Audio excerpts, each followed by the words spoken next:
All right, welcome everybody to a brand new episode of ADQ's Renaissance. I am the one, the only, probably not the one and only, but still the one and only that I know of, ADQ. You are tuning into ADQ's Renaissance, and we are okay. We're not all of that. Let's try. Okay, I was about to. Oh yeah. Shout out to Riverside. Shout out to Riverside. So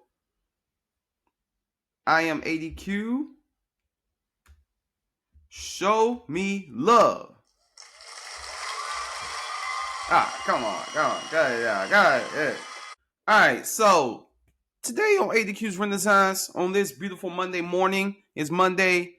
We're up, we're active, we're mobile, we have certain abilities at our disposal that there are many other people out there that don't. You know what I'm saying?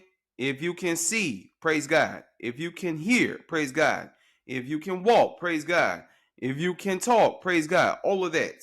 Because there are a lot of immobile, blind, deaf people out there who would love to have what you have. And if you do fit those categories, you have yet another day to do what it is that you have been put on this earth to do. So let's give God some praise for that. Now, if I happen to come off preachy, I promise you I don't mean to. It's just a little personal business here. The gentleman that you are seeing today, this king, this Asiatic king right here that you're looking at, doesn't exist, doesn't operate, it doesn't have the ability to fulfill the greatness of which that is slated before me had not been for the Most High. You know what I'm saying? Those of y'all who have heard past episodes of this particular podcast will know how much of a struggle it's been, how much of a fight it's been for your boy over the years. But God has been guiding, looking out for you, man. And so we gotta give him praise. This is not to alienate any non-believers who do not believe. If you don't believe, if you believe in something else, hey, that's you. Do your thing. I will hope that you get some of this power that I've been blessed upon with. Now I'm not walking around here pretending like I'm like the second coming of Oprah saying, I have a gift. I've been given a gift. Those people are so annoying. They're like, you know what? You take your gift and get away from me with it. All right? Then I don't want no part of your gift. Okay? If you have a gift, be giving with your gift, but don't be annoying with your gift. So all that being said, I am very happy to be here among you all on this beautiful, wonderful, incredible Monday morning. I would first like to say that this particular episode is called Rap Beef.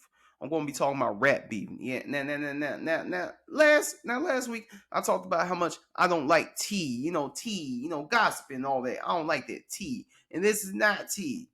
This is me, a child, a appreciator of the hip hop culture, talking to y'all kids, talking to y'all old people who just don't understand what is going on at this particular rate, at this particular moment in time. You see, I got bars. You know what I'm saying? I can spit. I'm not gonna spit on this episode. If you want to hear me spit, I have two mixtapes over on SoundCloud, www.soundcloud.com / Adrian-D-Quarles that you all can listen to at your disposure. But I want to talk about what is going on with all of these rappers beefing with each other. All of it. I want to talk about it. I want to dive in. But first, I want to start out with some scripture real quick. One of my favorite scriptures. This is something to get you through your Monday. If you are like wondering what can I do, What can I do, Lord? How long is this going to last? Because I know what it's like to go into an environment and atmosphere on a Monday morning and not want to be there, and you're like, Lord, how much longer? How much longer until I can like move on, whatever. But check this out. This is Revelation 3:8, where it says, I know your works. Behold, I have set before you an open door which no man is able to shut. I know that you have little power, but you have kept my word and have not denied my name. All right. And also Revelation 4:11. Worthy are you, our Lord and God, to receive glory and honor and power, for you created all things, and by your will they existed and were created. You know what I'm saying? So take that on to your day as a positive vibe, as a elevational tool and a manifestation as you go about your day. And you know what I'm saying? If you attach positivity to your day, then your day may very much well pan out as positive. You know what I'm saying? Like Brother Nuri Muhammad says, you start your day exercise, you start your day in prayer, you start your day with some scripture, and you may very well be successful. And I very much believe that. So shout to Brother Nuri Muhammad, loving that Mathematics of the Mind book. Bad news report. Mandisa, the singer Mandisa. I am pulling up some news about her. This is from BBC by Noor Nanji. Um, let's see. Mandisa, American Idol singer, dies age 47. That is only 9 years older than I am. Tributes are being paid after Grammy Award-winning American Idol singer Mandisa Lynn Hundley died at the age of 47. Paula Abdul, who was a judge during her Idol season in 2006, called her a true beacon of light, a statement to people. Another Idol star, Danny Goki, wrote on X, formerly Twitter, that he was devastated. Mandisa's publicist confirmed to BBC News that she was found dead in her home on Thursday. At this time, we do not know the cause of death or any further details, they added. We ask for your prayers for her family and close-knit circle of friends during this incredibly difficult time.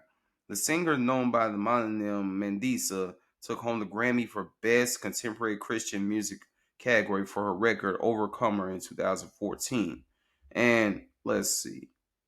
The gospel singer competed in season 5 of American Idol in 2006, finishing in ninth place. She went on to have considerable success as she forged a career in Christian music. Her records, including 2011's What If We Were Real, 2009's Freedom, and 2007's True Beauty, also received Grammy nominations. Mandisa has spoken candidly about her depression and grief in her memoir in 2022, Out of the Dark, My Journey Through the Shadows to Find God's Joy. An Instagram statement on her page said Mandisa was a voice of encouragement and truth to people facing life challenges all around the world. So, rest in peace to Mandisa. This one affects me because I have her. I had her album Overcomer, and it's a great album. So much power and so much hope and joy and faith in every single song. And the fact that she died at the age of 47, you know what I'm saying? That troubles me. 47, 47 year, very, very, very young. So I don't know what happened. I don't know what's the circumstances that contributed to her death, but it's a loss and it's a travesty. So yeah. Um, as I transition out of this, where are you transition? There you are. As we transition, boom, there it is. So before I get to the rap beef, let's lighten things up a little bit. You know what I'm saying? Let's lighten things up. Before I get to the rap beef, last night I was able to go to Weaver Academy here in Greensboro and watch Something Rotten. I would like to say that that play is very false advertising because there was absolutely nothing rotten about it.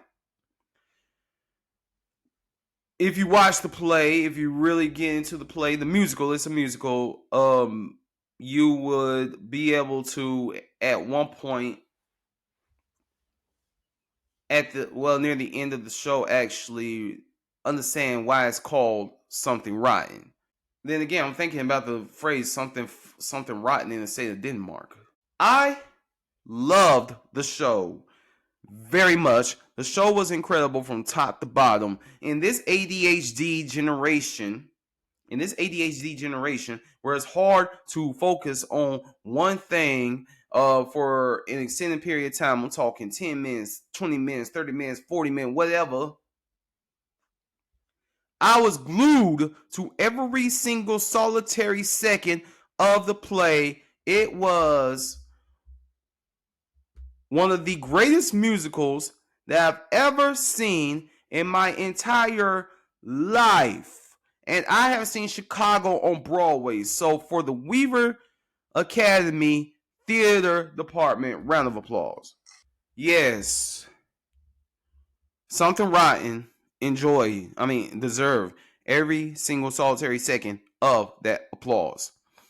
I have no complaints. Um, there were actors in it that I have subbed for. I told them I was going to be there. And there were actors in it who I've actually worked with on stage or in film. I was proud of all of them. All of them. Very proud. Very, very, very, very proud. It was beautiful.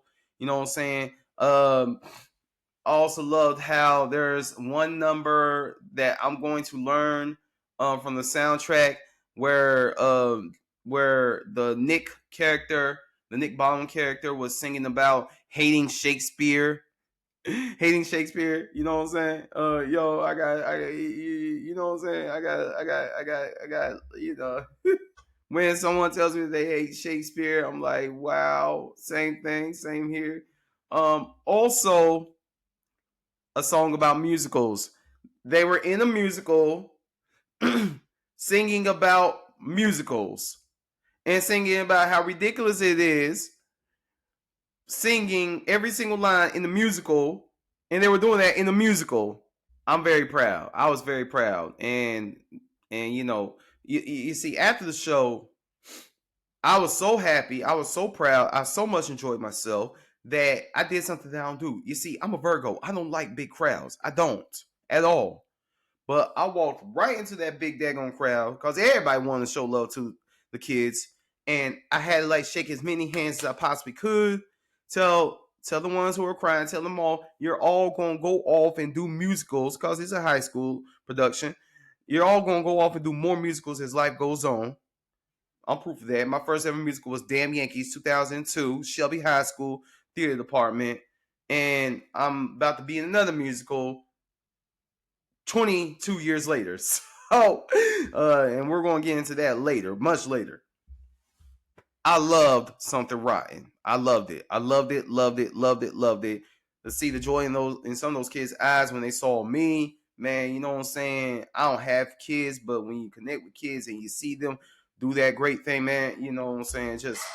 So I'm very proud of the kids over at the Weaver Academy Theater Department. It was a very, very, very beautifully well constructed show. It was funny. We sang along. There was poetry.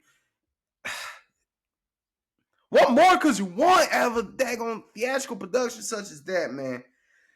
So I'm looking for because I'm trying to become that type of guy who, if I'm not in a show, I'm definitely going to go see a show. You know what I'm saying? There's people like that, and I'm trying to be that way. Here we go. I'm trying to be that guy. If I'm not in a show, I'm definitely going to go see a show. You know, my friend Tab May, they're that guy. Gary Sturtwalt is that guy. My friend Todd Fisher, he's that guy. You know what I'm saying? I just love theater, and I love theater to the point where I don't even have to participate. I'm happy to see the show and experience the magic of theater. And in this ADHD generation where we're flipping through channels, there's like thousands of channels to choose from, streaming services and whatnot. Theater, the thing about theater, you just sit there and you just ingratiate yourself into the magic. So, yo, again. Also, next show that I'm gonna be checking out will be The Hair Journey. Shout out to Princess Howell Johnson. She is putting her whole soul into that, and they go up. It's going down on Tuesday. Tuesday. Tuesday. I got my ticket. I hope you got yours because I know she's going to tear the roof off with that ballet. Yes, man. So shout out to Princess. Shout out to my sister. Shout out to my sister. Hopefully, I could get my sister on here one day. And yo, who directed this mug? Who directed it? Who directed it? I'm gonna tell you who directed it. I don't know why I'm pointing to myself. I didn't direct it. No, I did not direct it. I'll tell you who directed it. A member of the Renaissance who has been on this particular platform before. Morgan Flower Child Jones, man. So I love it. I love being involved in the theater. I love it when theatrical pieces happen. I love it. And it's the deal with local theater, which I'm thinking of when it comes to the hair show. That's not the name of it, Q. That's not the name of it, man. The hair journey, man. Not the hair show, the hair journey. Princess Howell Johnson has been going through here, going through Greensboro, going through Winston, all that. There's going to be more showings of the show in Winston-Salem. All the community theater, all the theater here in the Piedmont Triad. There's so much talent, man. I'm like, yo, we gotta support local and we gotta support the youth. I went go to Dudley, support them as they do the Wiz, support the kids in the community theater Greensboro youth program, support the kids at Spring Theater, all the very support the kids over I think Page has a show going up. Page High School has a show going up on May 17th. I'm going to I'm going to pull up for that. Yo, support the kids. Support the kids. I'm a theater kid, but I did not get to be a theater kid. You know what I'm saying? I was too busy trying to be cool, trying to be a rapper. Which I do not regret trying to be a rapper, but I wish I would have done more theater when I was in high school. But that's why I throw myself up in that mud as an adult. So you know what I'm saying? Shout out to everybody doing their thing, man. Shout out. So as I transition again, Virgo. I know it's Taurus season. It's Taurus season. It's Taurus season. It's Taurus season. Tauruses, not too much, okay? Not too much. As a Virgo, we're petty. And we do not forget anything. Tauruses, not too much. Don't let's look at this. I'm coming from astrotalk.com. Let's look at this relationship between Virgos and Tauruses. All right. I'm gonna start with friendship. I see a 93% with friendship. I have friends who are Tauruses. You know, shout out to Zakaria. That's my little homegirl. Shout out to Shay. You know, we briefly dated, but we can have 4-hour daggone conversations.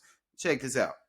Taurus and Virgo friendship compatibility can be long lasting and intense, as both of them are somewhat similar.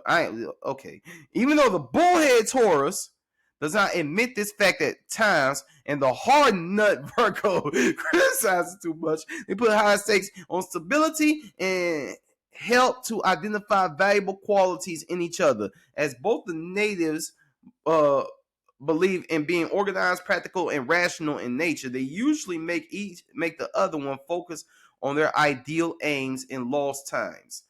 The Taurus Virgo friendship is full of kindness and honesty. Also, they shall never be dishonorable with each other even in the crackiest times.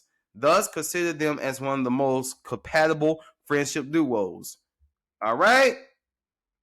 Y'all Tauruses better be nice. Communication. Intellect calling when it is two earthy signs getting along. What better than noteworthy communication compatibility can you expect? The intellectual power of the Virgo, we all that, we all that, is ditto what Taurus requires to build up their better understanding of the world. Come on, Taurus, we're gonna learn you. We're gonna learn you, Taurus. We're gonna learn you. Where one is stubborn and the other one is gentle, conflicts getting solved the mute way is likely to happen. Okay, y'all can go mute if you want to. Taurus and Virgo communication compatibility could be seen best when the two deal things between them with utmost tenderness and wisdom. We're going to learn, y'all. They do stand firmly on the points they have presented, and sometimes situations do get hot. But accepting each other's point of view definitely happens in the end. Okay, that's friendship, that's communication. I'm not going to do sexual because kids are listening to this. So love. All right, again, I've dated a couple of Tauruses. Let's see what this says. When with innate practicality and immense love, Taurus and Virgo love compatibility is an intense one. You telling me? Both these zodiac signs exert viability in their day-to-day lifestyle as the most orderly means to majority issues. They can be pretty devoted and sincere towards each other and have a substantial deal of integrity. Where Taurus appreciates their Virgin Virgo's wisdom, the Virgo partner adores the bull strength of their Taurus half. And not too much. Taurus Virgo love shares enormous mutuality. With both being materialistic in nature. Pause. I'm not materialistic at all. No. That's cap. They also work hard for one another's comforts and enjoy an all chaotic love life. Taurus on one side analyzes a lot. Not too much, please. Not too much. Virgo, on the other hand, criticizes a lot. Just listen to what we have to say, and life will be wonderful. In short, compatibility between them turns out awesome if they both run on the same page. Otherwise, it shall not take long for a kaboom! Alright. So, Tauruses, enjoy your season. Not too much on the Taurusness. Okay? Y'all play nice. And just listen to everything that we Virgos have to say, and life will be wonderful. And just in case you all didn't get it, I'm a Virgo. Proud Virgo. September 1st, 1985. You know what I'm saying? Virgo, 100%. Hey, girl, won't you come and hold my hand? Won't you come and chill out with the Virgo? We sipping on Merlot. Baby, let your hair grow. So, yeah, I just rapped. That's a song called Virgo by Nas, one of the greatest MCs of all time. Ludacris, also one of the greatest, and Dougie Fresh. So, and that would be the great segue. I said that'd be a great segue. Dang. Into the top number one topic of today. Rap beef. I was walking down the street in that horrible cesspool of civilization that is called High Point, listening to some Rod Wave. And among all of the whining that he did in his songs, I mean, what is it with this generation and whining? Like, what? I don't get it. Let me take a sip of water on that. Cause my throat's itching as I bring up High Point. I really don't get what's up with all the whining. Were y'all not hugged as children? Anyway, in the midst of all the whining, he's like, I don't want no rap beef. I don't want no. Okay. So, what's the rap beef that's taking place today? I mean, what is in the water, man? What's going on? First, Kendrick Lamar gets on Future Future and Metro Boomin song like that. It says, F the big three, it's just big me. Okay? Okay. Because during one song, J. Cole called Drake, Kendrick Lamar, and him the big three, right? But Kendrick was basically saying, F the big three, it's just big me. I'm the biggest, I'm the best. Okay. And then all of a sudden, Officer Ricky's coming for Drake. If you don't know who Officer Ricky is, you know he's a quite portly gentleman out of Miami who goes, oh, every time he rap, oh, breathing really hard, oh, yeah, yeah, yeah, you know it's Tracy, and he's getting busy. Whatever. Which those were some interesting shots they took in champagne moments. Apparently, ASAP Rocky, you know, came off of Rihanna's money long enough to take some shots at Drake as well. Pusha T, you know, he manhandled Drake in the past. See, if you ask the kids who know me from my day job, they would tell you that I have a tendency to go on soapbox filled Drake rants about how I utterly despise this man's music. I don't like it. So anytime someone's beefing with Drake, I love it. I love it because I'm not a Drake fan at all. Everything that DMX said about Drake, I very much agree. RP to the rap god DMX. He was like, yeah, I don't like his haircut. I don't like none of his music. What? I don't like nothing about him. I guarantee you, Drake would not have dared to name his album For All the Dogs if DMX was still alive. He would not have done it. I guarantee you that. How does Drake go about these battle raps? How does Drake do it? For one thing, he goes at Kendrick and dropping 50, give me 50 with all these double entendres. Like we have all day to try and research exactly what all these double entendres mean. Like, I'm like, bro, what? I'm like, dude, what are you talking about? You know who I blame for Drake and his corniness? Blame Canada, for they are the one who provide that very corny guy. Blame Canada. I blame Canada because Drake is a Canadian. Now, yo, Canada, shout out Canada. Thank you for the weekend. Thank you for Seth Rogen. Thank you for Nora Jones. Thank you for Jim Carrey. Thank you. But we could have done without Drake, man. So anytime someone is hating on Drake, and I cannot wait to hear Kung Fu Kenny chop Aubrey 1. I can't wait because I don't like Drake. He's so corny. He's using AI, Tupac and Snoop Dogg. Why are you using the AI version of Snoop Dogg and Snoop Dogg is still alive? Nephew, he's still alive. I don't get it. Drake does corny stuff like that. Why do you what is it about this man? He puts out a dance album called Honestly Never Mind. I'm gonna spend the whole album whining about some cry, cry, cry, cry, cry. Yo, it's Monday morning and I'm all about positivity. I love the Lord, but daggone it, man. I can't stand Drake. So when Kung Fu Kenny comes with the Drake beef, I'm here for it. Get him, Kendrick. Get him. Thank you for softening him up, Officer Ricky. No diddy. Thank you for softening him up, Officer Ricky. No diddy. But get him, Kung Fu Kenny. Don't give me 50. Don't give me 50. What are you talking about, Aubrey?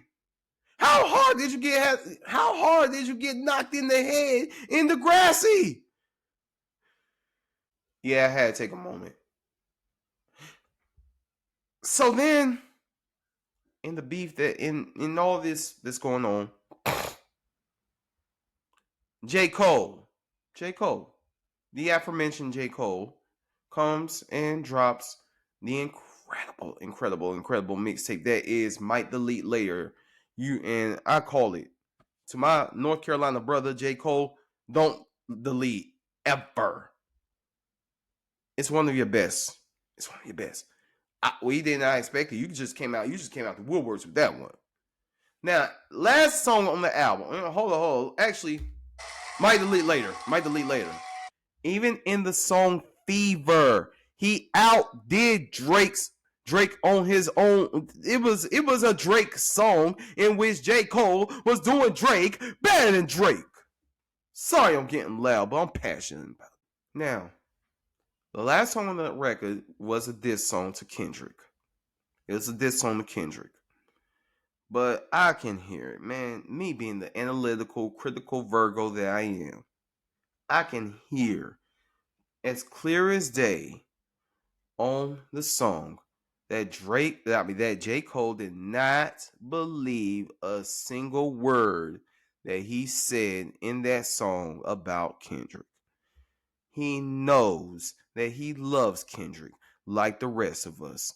I love Kendrick. You love Kendrick. You love Kendrick Lamar Duckworth. We all love Kendrick. We love that multi-Grammy winning, Pulitzer Prize winning. Only a matter of time before he finds his way to a Tony and even an Oscar. Only a matter of time. And also, Aubrey, don't you call Kendrick a pipsqueak. I'm the same height as Kendrick. And I take exception to that. You cornball Canadian. I'm speaking freely with this because I doubt Drake will ever even see this. But if you are a Drake fan and you see this, ha ha ha ha ha. I don't like him, but I love Kendrick. I love J. Cole. And I know J. Cole did not mean anything he was saying in that 7-minute drill. For one thing, it wasn't even 7 minutes, but it probably took him multiple iterations of 7 minutes to come up with the bars for that. I mean, it wasn't a bad song. It's just, he didn't mean it. It was one of the most half-done diss songs I've ever heard because he did not believe what he was saying. It's like the negativity police was knocking on him saying, Cole, we gotta get at Drake. We gotta get it. I mean, dang, why am I doing this? Cole, we gotta get it, Kendrick. We gotta get it, Kendrick. They didn't mean it. He didn't mean it. And then J. Cole goes on to Dreamville Fest, the Dreamville Festival, and he apologizes because he felt bad in his spirit about that. And you know what? I'm a fan of rap dissing, of rap disses. I am. I'm gonna tell you why in a minute. Because it might sound like I'm contradicting myself a little bit. How can I be a fan of rap disses, yet I'm not a fan of T? I'm gonna tell you why in a minute. But first, I want to say that I applaud J. Cole for going on stage in his concert, knowing that it's being watched a lot by a lot of people, and he apologized publicly for that. Because he felt so bad. He felt like it was the lamest thing he's ever done. He felt so bad about it that he just wanted to apologize. He didn't apologize because he felt like he didn't feel like he offended Kendrick. He apologized because he just went to channel a type of energy that he did not want to be associated with.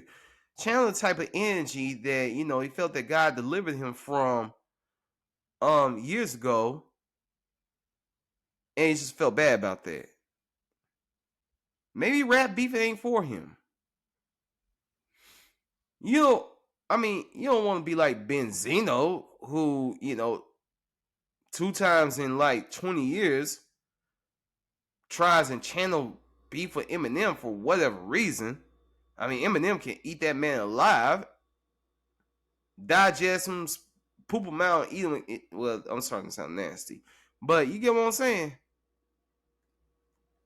If J. Cole really wanted to, he totally could have really did damage to Kendrick, and it would have been a nice battle. But apparently, J. Cole did not want to battle.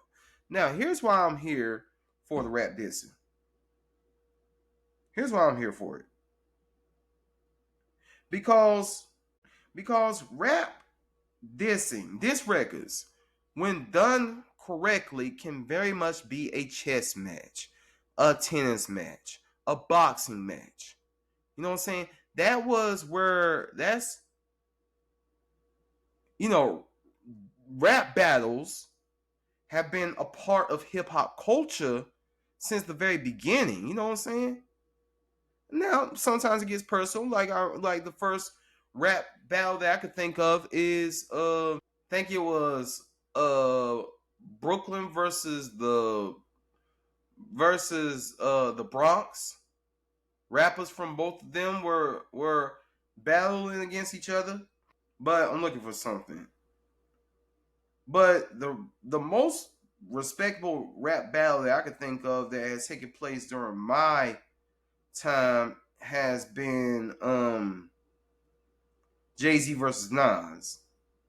And someone posted this about Nas. I'm looking for it. Yeah, I'm scrolling on my I'm scrolling on my Facebook because I gotta find this post. I want to read it to you all verbatim. Where are you? Here we go. So Nas spent his rap career rapping about Egyptians and making confusing raps about Jesus dying at age 33, but somehow relating that to something about bullets and whatever. But when it was time to beef with Jay-Z, he didn't come and apologize. Ether was anything but an apology record. Woo! Whenever somebody says that they ethered someone, that someone's been ethered, look up the song Ether. That'll tell you everything you need to know. Anyway, he went hard. He didn't say, I am conscious, I'll let this slide. When the beef was over, they had settled it down like men, and Nas even did songs with Jay-Z, where he went back to confusing us with his raps about cryptocurrency and whatever small business he is running this year. But when he was beefing, he made sure he was understood. This one let Nas down again. Nah, I don't think that Nas was let down.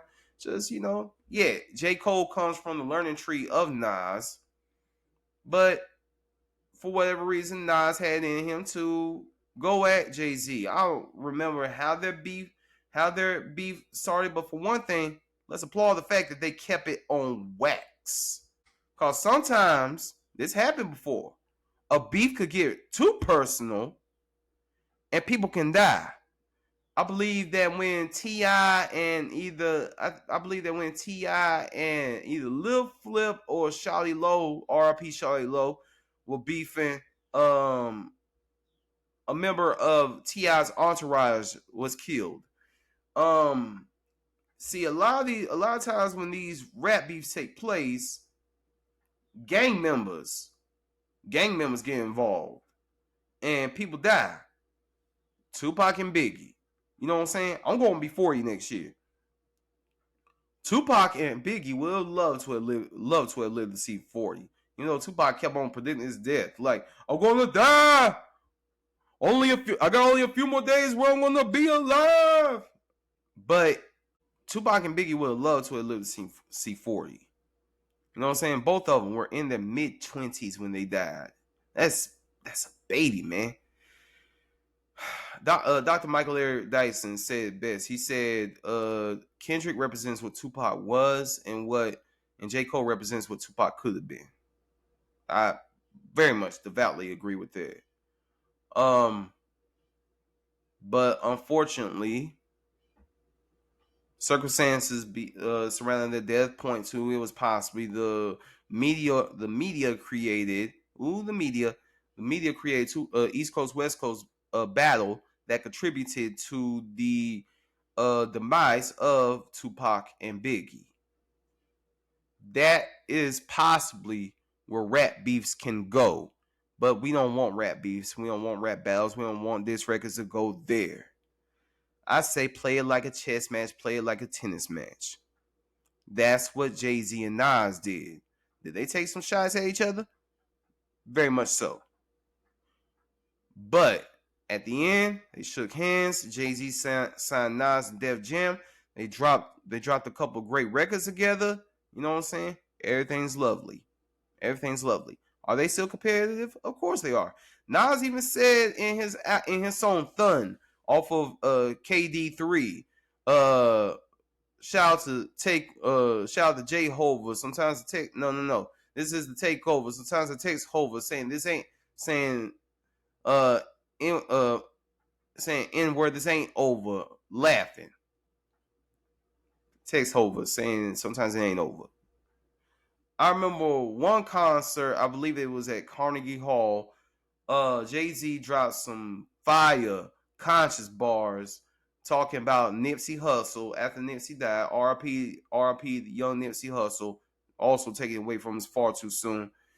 And then Nas joined him on stage, right? Check this out. So off of in the song where Jay-Z said I'm stuttering. Where Jay-Z says "Where I'm from," the song "Where I'm From," he shows love to Nas. He says, "Who's the biggest? Who's the best? Biggie, Jay-Z, and Nas." Right. Also, Nas was originally supposed to be in the song "Dead Presidents," but Nas ghosted Jay-Z and didn't show up for the session or something like that.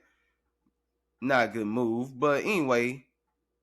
But then, so what Jay-Z did was take the Nas line "I'm out for presidents represent me" from the song from his song off of the classic Il Mag, which just turned 30 years old. The world is yours, and used it on the hook and put a fire song around it, right? So in Jay-Z song Takeover, when he said, I use your voice, you was doing it wrong, you made it a hot line, I made it a hot song. He's talking about that. For those of y'all who don't know.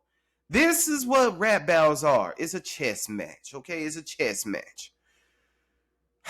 Now, while Drake was using all those subliminals and double entendres and whatnot, Chris Brown, who is a singer, Christopher Maurice Brown is a singer. He made a song called "Everybody Say Goodbye." I can't sing it like him clearly. Chris Brown is a singer. Chris Brown comes from the learning tree of Michael Jackson, who passed it down to No. It goes further. It starts with a Brown. James Brown, who passed it down to Michael Jackson, who passed it down to Usher. Usher has passed it down to Chris Brown. Chris Brown is of that lineage. This man is a singer. This man got on that gone. Weakest Link did this song called Weakest Link, and he straight bodied Quavo. He bodied Quavo. Now, while Drake is doing all these subliminals, and ain't nobody got time to research the whole Kendrick's entire life and figure out what in the world you talking about, Chris Brown just got to the point and just straight bodied Quavo.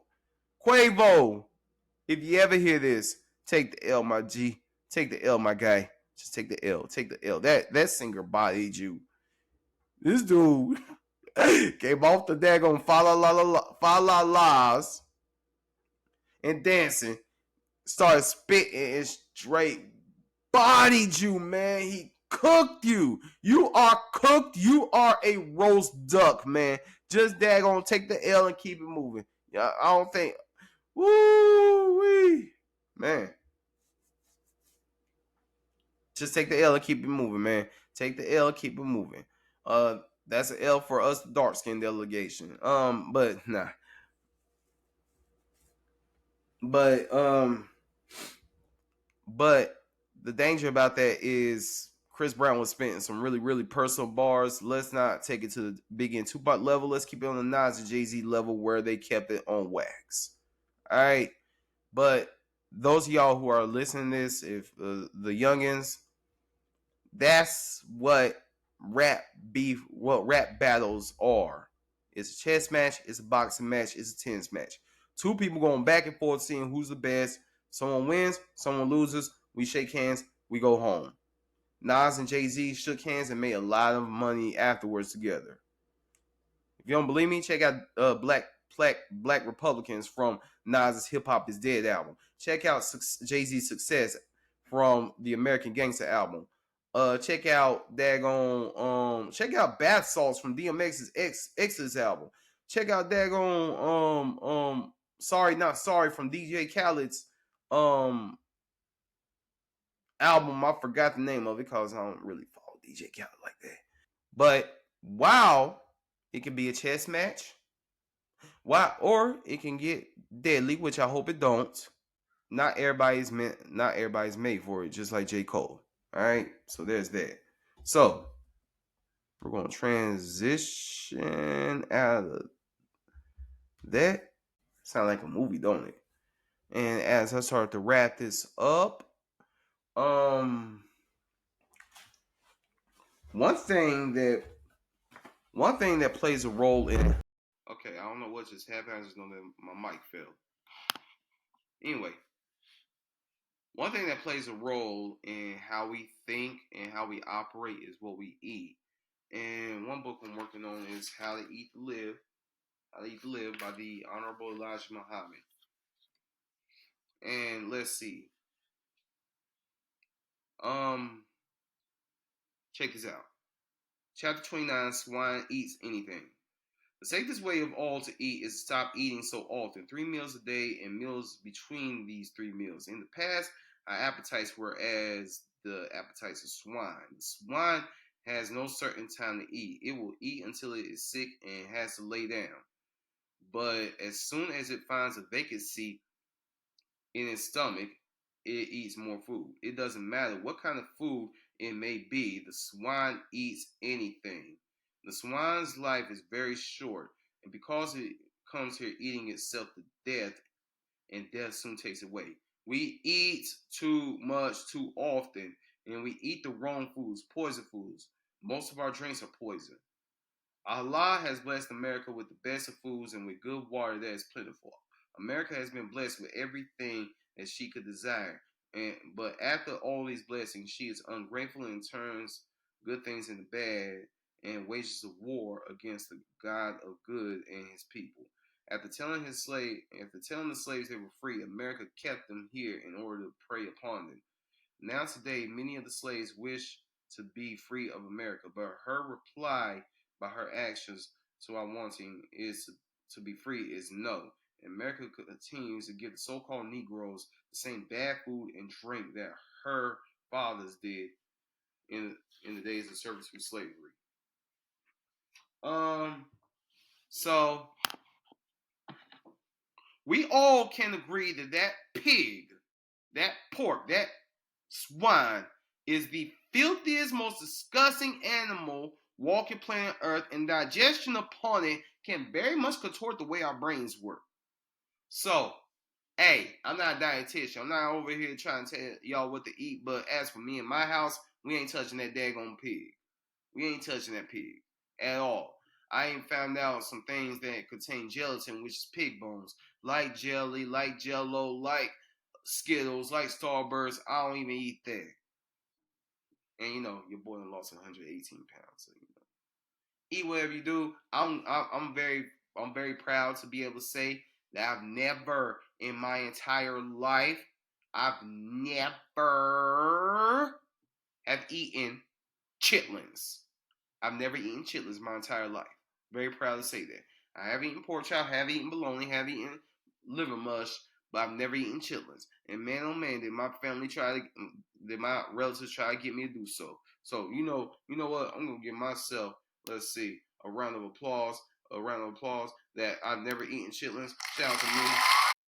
Most Muslims, whether they're Sunni, Shiite, or Nation of Islam, or any other um, brand of Islamic faith, they would recommend eating one meal a day.